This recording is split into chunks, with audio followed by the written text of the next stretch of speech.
Well, welcome back to the Stadium Alive with the final score. Sunderland 5, Cambridge United 1. Danny, a game which had it all. Well, it did, yeah. Incident from early on, really, wasn't it? Unfortunately, Carl Winchester going off injured. And then the penalty coming straight after that, really. And, Ross steps up, tucks it away and gets us on our way. And we've said it plenty of times in the stadium, really. How do we go about coming up against the opposition who may look to come up here and sit deep? It's by getting that early goal. It obviously drags them out a little bit. And then they're down to 10 men as well. But from the first whistle, I thought we looked comfortable this afternoon. The only downside was not getting that clean sheet. But the lads deserved, really, in a way. And I think as the defenders, you're coming off going, how we conceded there. I don't know what the possession stats were. We must have had 80-odd% of the ball today, didn't we? But we'll have a look at it, yeah. No, that was the only downside. But overall, general play, I thought we were excellent. Set plays were pretty good. Balls from out wide come into the box were excellent. The best I've seen for a while at the stadium. Now people are going to come on and argue about playing wingers with their natural foot on the favoured side. But no, I just thought from, say, 1 to 11, as it were, we were excellent all over the pitch this afternoon and got the job done our job, but still 2 games to go. Let's have a look at the action then. This is how Sunderland versus Cambridge panned out this afternoon. And Sunderland,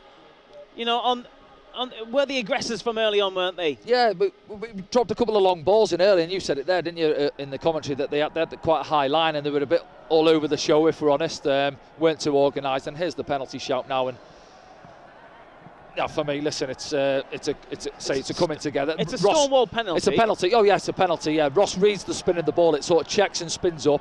Defender comes steaming in, and Ross just is clever. He uses his body well. He blocks it between ball and man. And Lloyd Jones unlucky to be sent off. Yeah, I think he's unlucky. If I'm a centre half down, I think maybe he's going to give me a yellow card. They've got the penalty. Maybe he'll give me a yellow card, but it's not a red card for me. But he gets sent off, and then from there on in, it was only really going to be one side who were going to go on and win the game, really. The amount of time and space we got all over the pitch, you see it here with whether it's Lyndon Gooch or Elliot Embleton with grass in front of them to step into and to use the ball, and they certainly done that well today, especially, Lyndon out on that right-hand side was arguably man of the match. Time and time again, the quality of ball he was putting into that box, and you ask Ross Stewart, Nathan Broadhead, any of these type of players who are in that mixer there, and those balls are coming in, their eyes light up. There's the second one there now, Elliot with that free kick on the far side. He'll tell us that he was catching the keeper out, but I'm not too sure. I just think he's trying to hang it up to the far post area. It's quite ironic that the fixture earlier this season is Pritchard similar, from a similar yeah, from the corner. That's right, and off the post as well. Yeah, it was. But yeah, and this is the only downside of the game, really, wasn't it? The ball, I think. Callum Doyle goes in with his man. No one really matches the runner who's obviously got to run, but we've still got good numbers back in there. We're not really well organised. It's unfortunate for Lyndon. He dangles the leg out. It's at an awkward height, as I said earlier, and it drops to the man there, and he just follows in Digby and smashes it past Patterson. So Patterson will be disappointed. He's had nothing to do. There's not much you could do about that. No. What is he? 12 yards out, isn't he? Catches it really well, and it's flown past him. So. But I just like the way we reacted today. Yeah, we didn't get nervy. Yeah. We just got back on it as if it hadn't happened. Got back into our stride and seeing how lovely goal this is. Work it across the pitch. Comes into Ross. Slightly heavy touch. He just comes out behind him, but he adjusts well. Good to get him backfiring as well. If there was confidence in the world. They're going strikers, isn't it? Yep. We always say it about Ross that we love his work rate when things aren't going for him in front of goal or he's not getting opportunity. The one thing he does bring to the team is hold-up play and his work rate around the box and dragging centre-halves about. So, as you mentioned there, yes, he's got his penalty, but I think getting a goal from open play as well do his confidence a world of good. And then this one after, the keeper gets himself in a little bit of a mess, and Ross could have had the hat-trick. There's Lyndon Gooch again, just skips past his man, puts another teasing ball into there, and Broadhead. I'd love to know the stats of how many balls Lyndon Gooch put in the box this afternoon. I'd say it'd be up around 10-12 crosses he's put in there today. And not too many bad ones, were there? Nope. But again, Nathan Broadhead busy and bright as usual in and around the 18-yard box, just dragging that one past the near post. Embleton again, Broadhead on the move, getting between defenders, which he does well, as we'll see his goal in a minute. Gets good contact on that one, unfortunately straight at the goalkeeper, comes back out, but we had 2 or 3 opportunities after this one as well. This one falls to Patrick Roberts. Just while we're watching these pictures, Danny, Yeah. the stats and the possession Yeah, stats and the shot totals are in from the BBC. There was 75% possession for Sunderland this afternoon to Cambridge's 25. 28 shots for Sunderland, 28 shots. 28 shots, 11 of them on target, but 28 shots. It really did feel like that, didn't it, this Well, afternoon? it did, yeah. There was a game the other week where it said we had 25, was it? But we were like, was it really? Yeah. But today, yeah, you could say it was up and around that, really. We had a lot of ball, didn't we? A lot in their final third. You could see now we, got them penned into their 18-yard box, and Bailey there just can't quite get over the top of that one. But didn't have to wait too long till the next one came along. I think this is the fourth one now. And there's Lyndon Gooch, as we've mentioned. He could have put the ball in there, but he slows his man down and then just shifts it, bang. And look at Broadhead there. As soon as he gets that yard, Lyndon Gooch, Nathan Broadhead comes alive, and he just peels off the first centre half in between the two of them, and he's 5 yards out, can't miss there, no chance for the goalkeeper. So Nathan in amongst the goals yet again. See it back, yeah, no chance for the goalkeeper, stays at home. It's almost like the defenders have given up by this point, haven't they? Yeah, and it comes to that stage as well. I said, didn't I, sort of 10 minutes after the break, the legs get sapped as well. They're having to do that much side-to-side movement. You're shuffling about, and you don't have any of the ball, and it just kills your confidence, and you're almost treading in treacle for 25, 30 minutes of that game they were there, Cambridge. But we kept on coming. That's what I like today. This is the fifth one now. Patrick Roberts, this one on the left-hand side, just from the corner, really. They don't come out and press. That's what I'm saying there. Their legs are gone. They can't get out to the ball anymore. They're staying in there. You see he's got 10 yards. He takes 2 or 3 touches, just hangs another ball up there. And a desire from Danny Bart, really, just to get in there, steal inside his man, and just plant it past the goalkeeper. That's 5, and we still had 20-odd minutes to go at this stage, I think, didn't we? So Elliot Embleton having a pop at that one there on the volley, just slices it slightly, fires it past the post. And there's Lyndon Gooch again, another ball in. Ross Stewart looking for that hat-trick. Good contact on it again. Difficult one. He's 12 yards or so out, trying to direct it back on target.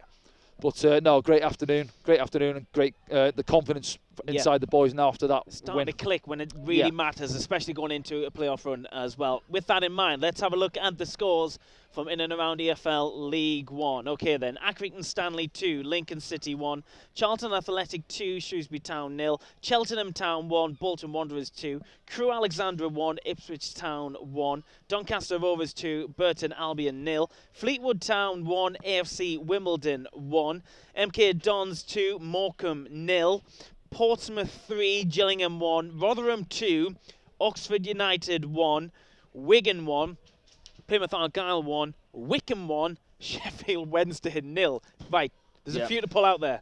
Yeah, well, just looking at Rotherham straight away, and obviously they've got the 3 points, big 3 points for them. I think if they come up here, can they get promoted? I think if they come up here on Tuesday night and win, possibly. Well, we're going to have a look at the table in a moment, but I mean, Oxford, that's pretty much them gone now. Oxford are done now, yeah, I think so, aren't they? Wigan and Plymouth. But with Wycombe winning. And Wycombe, that's the one perhaps we didn't want, isn't it, really, keeping them in there. But yeah, should we move on to the table? Come on then, let's have a look. This is where we stand here tonight, April the 23rd. And Sunderland are in 4th, the highest position for a little while. They've played 44, they sit on 80 points. They can get a maximum of 86, and that's where MK Dons and Rotherham currently sit.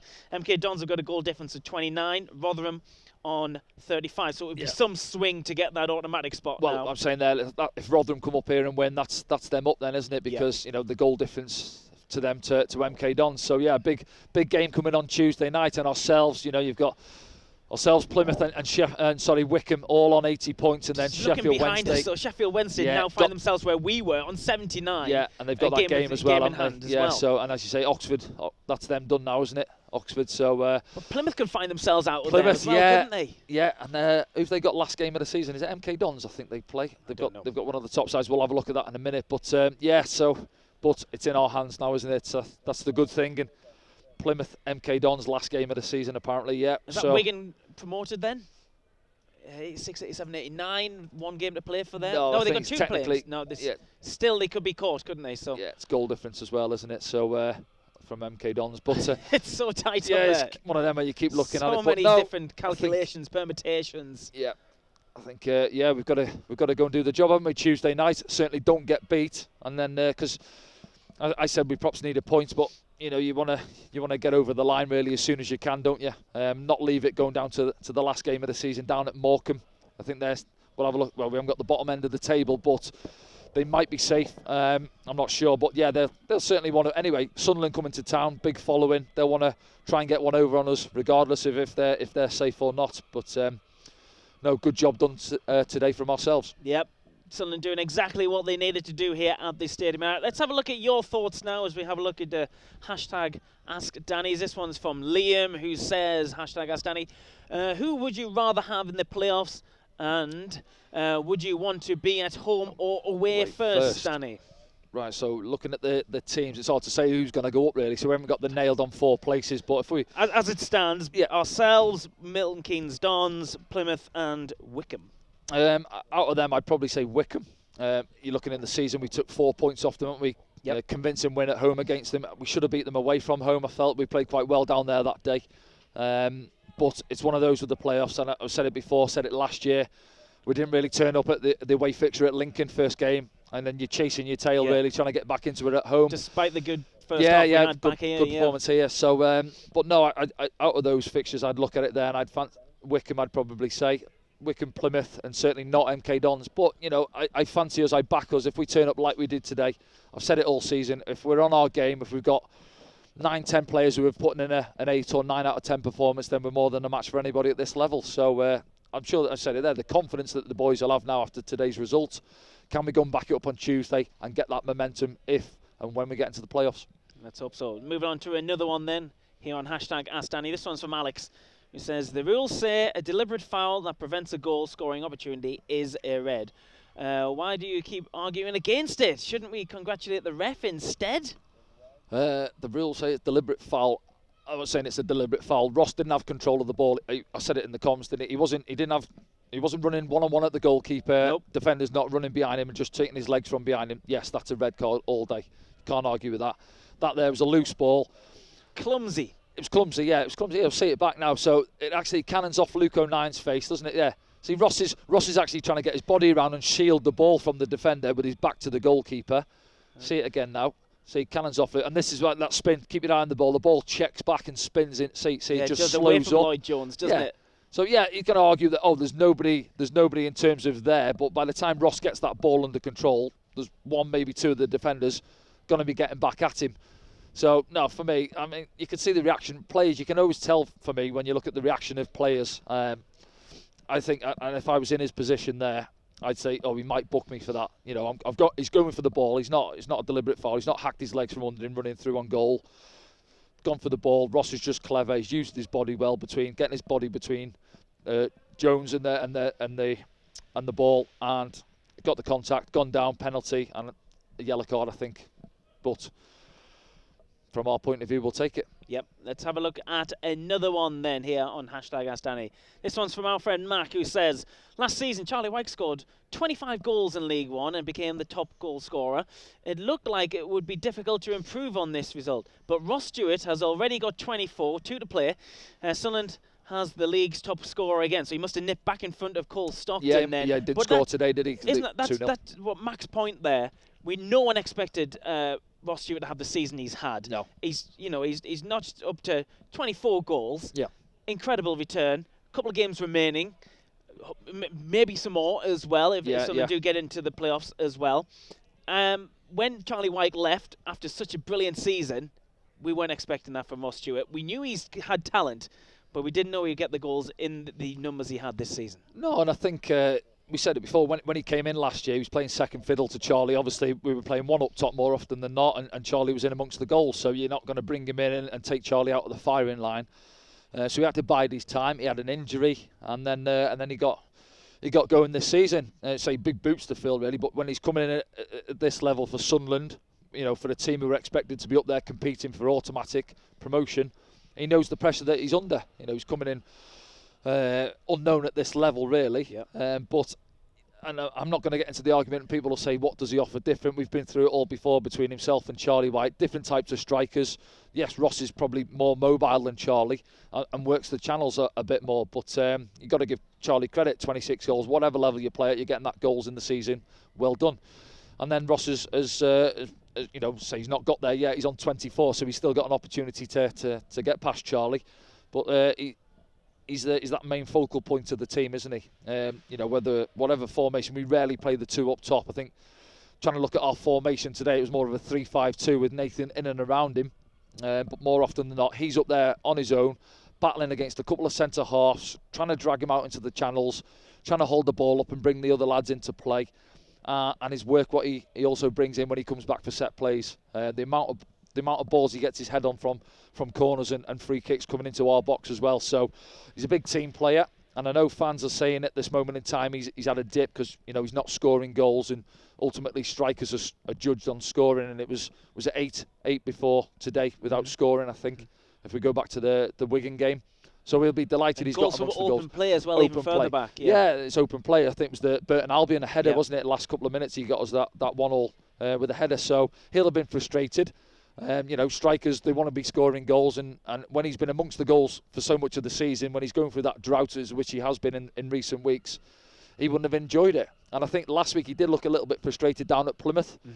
One or two people saying that maybe his head's getting turned if there's going to be offers for him in the summer. I don't buy into that at all. I think he's focused on what he's doing now. When you train all week and you put that shirt on, you want to go out there and do your best for 90 minutes, and he wants to score goals for Sunderland. Now he's back amongst them today, and I said it in commentary, I like the strikers taking penalties. I don't think Charlie a lot of times last season stood up and took penalties, whether it was McGeady or Grant.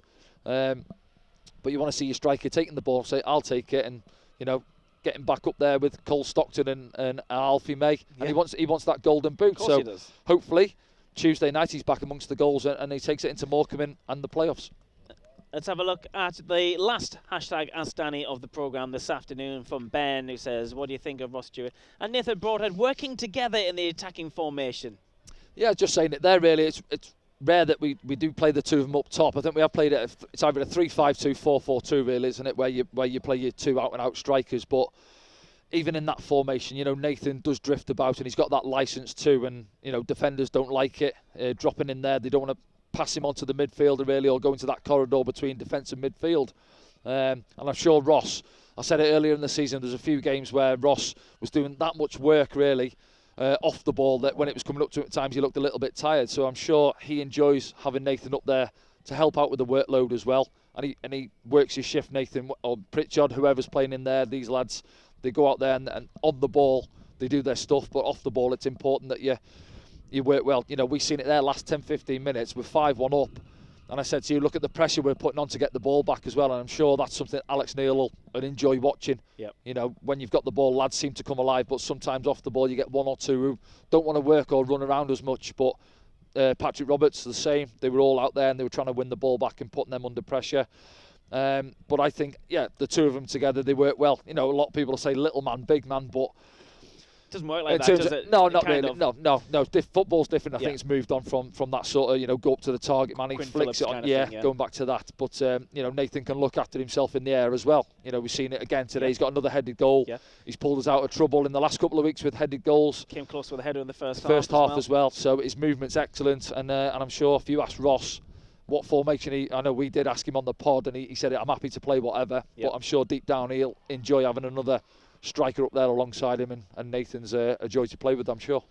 Okay then, thanks Danny for this afternoon, and thank you for joining us here on SAFC Live. We are back and broadcasting around the world and inside the United Kingdom on Tuesday evening, so you can go and buy your matchday streaming passes right now at safc.com.